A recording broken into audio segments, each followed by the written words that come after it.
নমস্কার বন্ধুরা, শ্রাবণী রান্নাঘরে আপনাদের সবাইকে স্বাগত জানিয়ে আমি আবারও একটা রান্নার ভিডিও নিয়ে আপনাদের সামনে চলে এসেছি।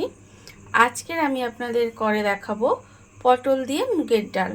তাহলে চলুন এই পটল দিয়ে মুগের ডাল আমি কিভাবে বানাই সেটা আপনারা একবার দেখে নিন। পটল দিয়ে মুগের ডাল বানানোর জন্য প্রথমে আমি গ্যাসটা অন করে একটা কড়া বসিয়ে নিয়েছি। এইবারে আমি এর মধ্যে দিয়ে দেব মুগের ডাল।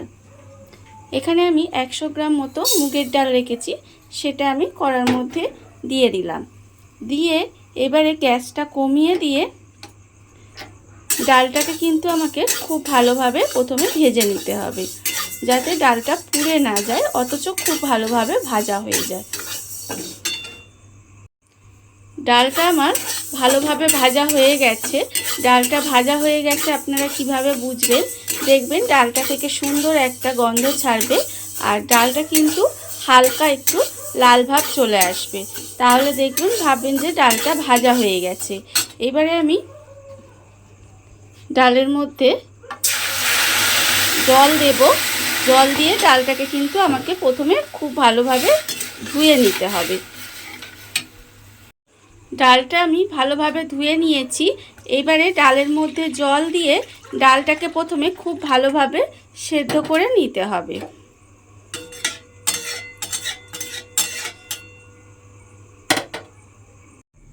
ডালটা আমার ভালোভাবে সেদ্ধ হয়ে গেছে।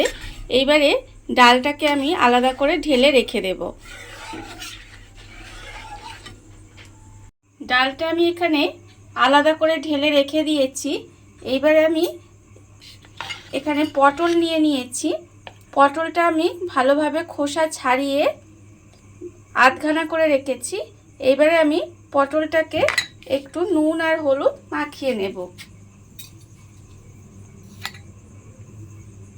পটলের মধ্যে আমি অল্প একটু নুন দিলাম আর আমি পটলের মধ্যে অল্প একটু হলুদ দেব।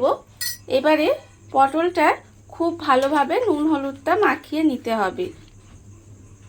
পটলটা আমি এখানে নুন হলুদ মাখিয়ে রেখেছি আর অন্যদিকে গ্যাসটা অন করে আবারও কড়া বসিয়ে দিয়েছি। এইবার আমি কড়ার মধ্যে দেব সর্ষের তেল। সর্ষের তেলটা আমি কড়ার মধ্যে দিয়ে দিলাম। এবারে তেলটাকে আমার একটু গরম হতে দিতে হবে। তেলটা আমার এখানে গরম হয়ে গেছে। এবারে আমি যে পটলের মধ্যে নুন আর হলুদ মাখিয়ে রেখেছিলাম সেই পটলগুলো তেলের মধ্যে দিয়ে খুব ভালোভাবে পটলগুলোকে ভেজে নিতে হবে। পটলটা আমার এখানে লাল করে ভাজা হয়ে গেছে। এবারে পটলটাকে তুলে আলাদা করে রেখে দেব।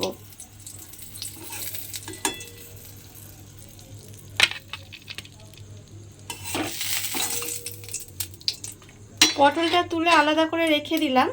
আবারও ওই তেলের মধ্যে পটলগুলো দিয়ে এইভাবে সমস্ত পটলগুলো আগে ভেজে নিতে হবে। পটলগুলো আমি এখানে আলাদা করে ভেজে তুলে রেখেছি। এবারে ওই তেলের মধ্যে আমি দিয়ে দেব। আপনারা ওই তেলেই রান্নাটা করতে পারেন বা তেলটা পাল্টেও নিতে পারেন। আমি ওই তেলেই করব। তেলের মধ্যে দিয়ে দিলাম দুটো তেজপাতা আর দিলাম আমি একটা শুকনো লঙ্কা। দিয়ে একটু নেড়ে ছেড়ে নেব। এবারে আমি ওর মধ্যে দিয়ে দেব অল্প একটু সাদা জিরে। সাদা জিরে ফোড়ন দিলাম। এইবারে একটু নেড়ে চেড়ে ভেজে নিলাম। এবারে আমি এর মধ্যে দেব একটু নুন আর আমি দেব ওর মধ্যে হলুদ গুঁড়ো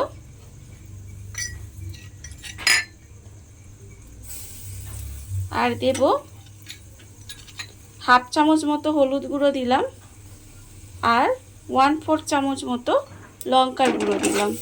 দিয়ে খুব ভালোভাবে কিন্তু এটা কষিয়ে নিতে হবে। মশলাটা আমার খুব ভালোভাবে কষিয়ে নিতে হবে। এইবারে আমি এর মধ্যে দিয়ে দেব আদা বাটা। এখানে আমি হাফ চামচ মতো আদা বেটে রেখেছিলাম, সেটা আমি এর মধ্যে দিয়ে দিলাম। দিয়ে এবারে মশলাটাকে আমি খুব ভালোভাবে একটু কষিয়ে নেব। যাতে আদার যে গন্ধটা সেটা চলে যায়। মশলাটা আমার এখানে খুব ভালোভাবে কষানো হয়ে গেছে। এইবারে আমি এর মধ্যে দিয়ে দেব যে ডালটা আমি এখানে সেদ্ধ করে রেখেছিলাম, সেই ডালটা আমি এর মধ্যে দিয়ে দিলাম। দিয়ে মশলার সঙ্গে ডালটা ভালোভাবে মিশিয়ে একটু রান্না হতে দিতে হবে।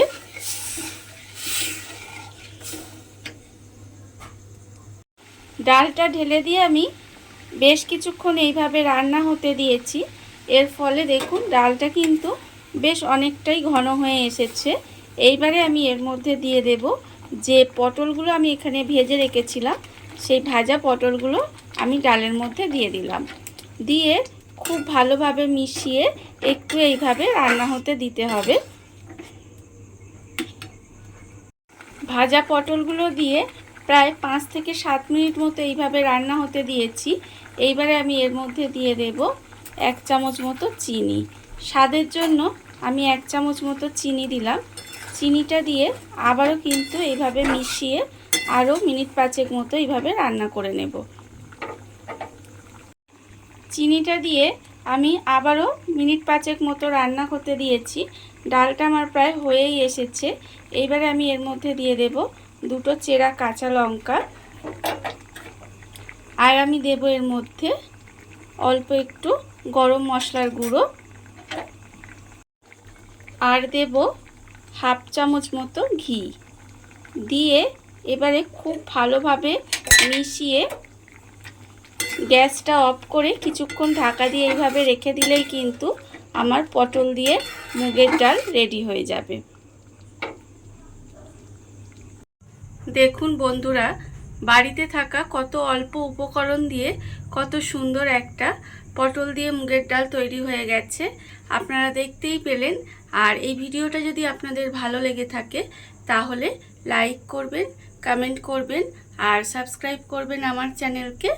আজ এই পর্যন্ত, নমস্কার।